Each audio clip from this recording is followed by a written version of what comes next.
Good evening, everyone. This is the first video that I've actually posted on YouTube. I decided to do it about half an hour ago, and it's to look at the ever impending Cheltenham Festival 2011. 2 weeks to go, and we'll be there, thankfully, once again, the highlight of the year. I'm going to do about 4 or 5 of these, just going over the different days. As I said, nothing too serious in it. Hopefully you might pick up something along the way. I've had a good couple of festivals, and if not, it'll be good to just see if we get some dialogue going, see what people fancy come the race, or the first race we're looking at today, which is the Supreme Novice. Always a good race, won last year by the likes of Menorah, beaten just short head from Get Me Out of Here, who is 2 great horses. And this year, I think, it's always a festival banker. Dungwib was beaten at odds on last year, but I think he wouldn't have been odds on if he wasn't from Ireland. And I think there is value in Q Card at 9-4.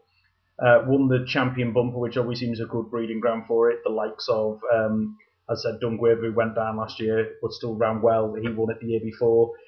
He's then won a couple of times over the course, over hurdles, and then obviously the form's been franked by going down narrowly to Menorah, who features prominently in the Champion Hurdle betting. Not to be too critical of Joe Tizard in that race at Cheltenham as well. I do think he could have gone a bit earlier. Coming to 2 out, he was actually going better than Menorah, I thought. And there's nothing of his standard in this, so I think he's got a great shout. Bit of each way value. Obviously, Sprinter Sacre for Alan King has done really well, done nothing wrong so far, but could be anything, to be honest. But 7-1 could be a bit of each way value. And further each way value for there is Paul Nicholls' Alpha Off, which runs in the colour of Noland, who won this a good 4 or 5 years ago, coming from out the clouds to win that. Paul Nicholls' horses generally run well in this race. Alpha Off has done well without being exceptional, I think you'd say, so far since he's gone over hurdles, but still a good horse in his day. But for the Supreme, I'm quite happy to stick with Q Card, currently around 9-4. Moving quickly on to the Arkle, which is possibly going to be the race of the festival for me. And the top 3 in the market, it's very, very hard to get away from, and it's very, very hard to say anything bad about them because they've all been exceptional in their own way this year. Though if I'm going to sign with one, I am going to go with Finian's Rainbow of Nicky Henderson, who was an amazing hurdler. I think underrated as a hurdler and really came into his own towards the back end of last season. He's got some good course form to his name and has literally not touched a twig on any of his races so far this year. And Barry Geraghty, I've listened to a couple of interviews on the racing channels with him, and he is very, very sweet on this one's chance, and so am I. So I'd be tempted to go with him at 9-2, 5-1 in places. So the luxury of that is you could actually do it each way, because unless he falls, it's very hard to see him come out the first 3. Medemy has done nothing wrong, though his favourite. Though you say he's done nothing wrong, he did refuse that one time, which is always going to be in the back of your mind.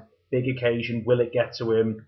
And you never really know. And I think he looked better last time out at Sandown, stepping up to 2.5 mile. 2 mile with a big hill finish could be quite good, but I don't know. Finian's Rainbow is still a bit more. And the same with Giseo. He's had 2 great course runs, but then nothing. And that always worries me. And I know they can say they're keeping him for the spring or whatever it is, but the yard down, Paul Nicholls' yard down there, did have a really bad winter. I think there's been some stories that he wasn't 100%, but he's back to himself now. And I just wonder if the experience of like Finian's Rainbow and Medemy will have caught up with him by now. I think he caught some by surprise at the start of the year. He wasn't the best over hurdles. And while I can see him featuring, I just think Medemy and Finian's Rainbow are ones who are slightly better in this race than he is. But for the pick there, we're going with Finian's Rainbow. William Hill Chase is the most competitive race of the festival. Ben Salem is favourites again this year. He looked like he was going to win it last year when he fell. For me, he hasn't looked the same since then. He's run some good efforts over hurdles, some other good ones in defeat, but he just doesn't seem to be getting home for me. And the 3.5 mile with the hill finish, I've got to worry about that. Great endeavour. David Pipehorse will run his race, and I think he'll go very well. He always does at the festival, as does Sunny Hill Boy. And it's as if they planned the whole campaign around these festival handicaps, and they'll go well.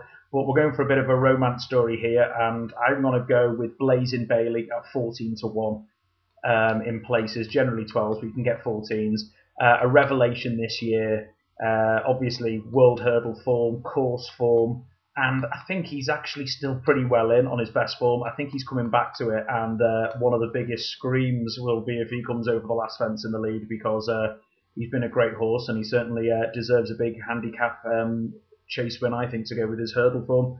And moving on to the hurdle is the big one of day one, Champion Hurdle, and with this one, it's a toss-up for me, and it's not the horses you think. For me, it's between Menora and Peddler's Cross. Menora's got the course form, obviously won the Supreme last year, has come on leaps and bounds this year, and the one performance was the weight carrying performance in what was the Boylesport International. You cannot knock that form whatsoever. He's gone from strength to strength, and he stays the trip out very well, and he's a tough little nut to crack. Peddler's Cross as well is who I'm going to go for the forecast in this. Excellent winner at the festival last year, done nothing wrong this year, though I do suspect that he will be better over a longer trip. But he will still run a great race. I just think Menora might have just that little bit more toe with him in the finish. And if you're looking for an each way bet, Neil Chief for me comes into it. He was a short, he won easily first time out this season. He then just about touched off Celestial Halo, to which people said was disappointing. But Celestial Halo won the big hurdle race yesterday very easily by about 7 lengths. So that form's been franked, and Celestial Halo on his day is as good a hurdle as there is. So Mill Chief, bit of interest there at 12-1 for an each way. Binocular and Hurricane Run. Binocular, you never know what you're going to get. I know we won it last year, but I don't know. I just never try. Every time I see the horse, sometimes he's spectacular, sometimes he's not. But at around 2.5, 3-1, I'm not going to take a risk on a horse that you don't know what you're going to get. And Hurricane Fly, sorry, I said Hurricane Run before, that was the flat horse. Hurricane Fly has done nothing wrong in Ireland, but all of his form has been on flat tracks. And while he may go and win this by 8-10 lengths, you don't know. The fact of the matter is, if you're looking for me, someone who's proven, and as I said, he might show up everything, but I won't be taking 3-1 around a horse who's never run at Cheltenham or on a real stiff course, really. So in terms of the 1-2, I think Menora from Peddler's Cross is where to look at there. Moving on to the cross country, people always look for the value in this race, though if you actually look at it, go with the course form. Guard Champatra, Size in Australia, Lamy, they're the big three in the market, and it's going to go between them again. Guard Champetra always runs his race, though I think this year Size in Australia is going to beat him. Size in Australia has gone close in the past, and I think now he's coming into his own more now, whereas Lamy and Guard Champetra are getting towards the end. I still think they'll finish in the first 3, but I just think Size in Australia, it's his time now. And if you want a bit of each way value in that, a new story. In every now and then runs a good race in these cross country, but I've just looked before and he's around 20-1, which could be a great piece of each way value for the day. Very quickly onto the Mears Hurdle. It's a 1-horse race. It's Quevega. Won it twice. Nothing's gotten near it. And if this race didn't exist, she would go for the Champion Hurdle, and I think she would have a great chance in it. She goes to the Punchestown Festival after this and runs well against a lot better horses than she faces here. Even money, you may think no value. I think it is. I think it's literally equivalent to buying money on day one, which we all want. It's the Napa day one. So look no further than Quevega. And finally, the Centenary Novice that closes it, which was the Jewson's Novice. It's hard to pick on anything at the moment because a lot of the horses there are entered in 4 and 5 races. And favourites, but one thing I would say, favourites have a terrible record in this race. Only Revier is the only one who's ever won as a favourite. But one horse that's caught my eye in there is Hell's Bay, who has great course form to his record. He won a couple of grade 2s over hurdles, and this year he switched yards away from Paul Nicholls, and he seems to have come into his own, and he's got some real good form in the book, and is on a real nice mark. And I think Hell's Bay, if he picks this, which is the easiest option, he's in like the likes of the RSA, he's in a couple of other more high-profile races, where I still think he'd be of interest there, but if he goes for this one, this looks the weakest option. I think Hell's Bay to close it. So to summarise, race 1, we're looking at Q Card around 9-4, 5-2. The Arkle, Finian's Rainbow around 9-2. William Hill Chase, Blazing Bailey at 12s.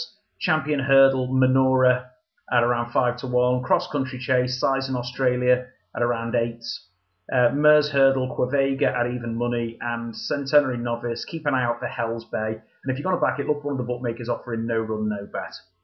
And that's it for day 1. I'll be back on soon once I've had another brief look at day 2. And if you, as I said, I'd like to see some comments going here. Let me know what you guys are going to be back in at the festival. If you agree with what I've said, see if there's something I've missed off. And thanks for watching. And I'll be back on soon.